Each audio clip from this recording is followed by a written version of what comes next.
na kusitiwe tamaa ya kuwa ati msikiti ukisajiliwa mutapata ufadhili. Miaka yote misikiti haikupata ufadhili, itapata sasa. Mkutano huu wa viongozi ili waandalie, sisi tuna muda wa miaka mitatu tulipewa na registrar, lakini baada ya miezi mitatu tutafanya uchaguzi katika grassroots, katika maeneo county constituencies 291 ndani ya nchi inshallah. Kisha itakuja kwenye counties, kisha ndio national baada ya miezi mitatu minne, na watu wajisajili kama members. Si mtu yoyote. Member ni nani? Member ni msikiti, ni madrasa, ni CBO. Wajiandikishe katika ile sub county walioko. Ahibati fillah, kama tulivyosikia kauli mbili za naibu mwenyekiti wa SUPKEM, swali letu ni katika sauti ya kwanza,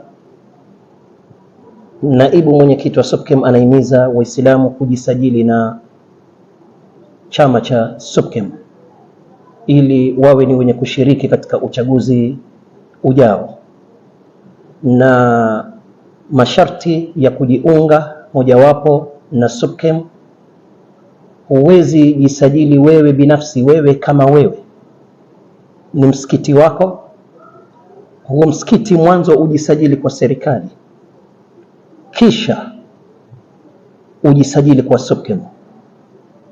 Ama sauti ya pili ni sauti ya naibu mwenyekiti wa SUPKEM, huyo akionekana kuwa anapinga jambo la misikiti kusajiliwa kwa serikali. Hapa ipo haja SUPKEM kujitokeza na kufahamisha jamii, kwa sababu SUPKEM ni chama kinachotambulika katika serikali yetu kuwa kinawakilisha Waislamu katika taifa letu, na Waislamu ipo haja wawe ni wenye kufahamu haya yote. Ikiwa wanataka kujiunga, na sharti ya kujiunga ni msikiti wao kusajiliwa, na upande wa pili inaonekana wakikemewa ama wakionekana wakipinga jambo la misikiti kusajiliwa. Nukta ya pili, siku za nyuma niliwahi kuzungumzia jambo la ipo haja Waislamu tujipange nasi tuwe ni wenye kutambulika katika taifa letu la Kenya kwa sababu ya masalih yetu katika taifa letu.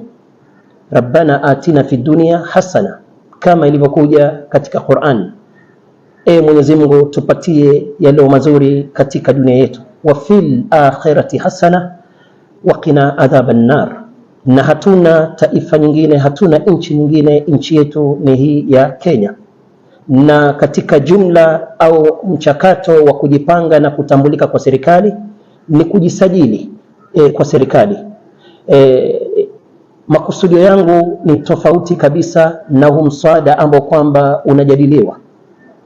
Huu mswada ni wa hivi karibuni, lakini tukirudi katika hali halisi ya taifa letu, kuna misikiti mingi ambayo kwamba na madaris chungu nzima ambazo kwamba zimejisajili kwa serikali, either trustee, either association, almuhim zimejisajili. Hakuna siku wameingiliwa na serikali kuwa tutawaletea imam ama tutawapangia khutba ama tunataka kujua waumini ama members wa msikiti wenu. Hii ndio niloikusudia. Ipo haja tujipange na sisi tuwe recognized katika taifa letu.